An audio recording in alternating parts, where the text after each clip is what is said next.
స్తోత్రాలు చెప్పే వాళ్ళ నోళ్ళకి ఒకసారి తాళాలు వేస్తాయి, కొన్ని శ్రమలు, కొన్ని ఇబ్బందులు ఆగిపోతాయి. కొన్ని కుటుంబాల్లో రక్షణ సంగీత సునాది వినపడింది నాకు. కొన్ని కుటుంబాలు అర్థమవుతుందా, షట్లు ఇసురుకోటాలు, పల్లెలు ఇసురుకోటాలు, బేషలు ఇసురుకోటాలు, చీపురు కట్ట ఇసురుకోటాలు, పప్పు గుత్తులు ఇసురుకోటాలు.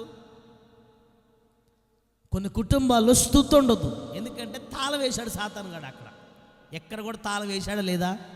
విత్తు సంతకం. కానీ 9వ వాక్యాన్ని గమనిస్తే 10వ వాక్యం, యథాప్రకారము ఇట్టి శాసనము సంతకము చేయబడినని దానియేలు తెలుసుకొనినను. చూసిన తెలుసుకుందని అర్థం ఏంటంటే, తెలుసుకున్నాను.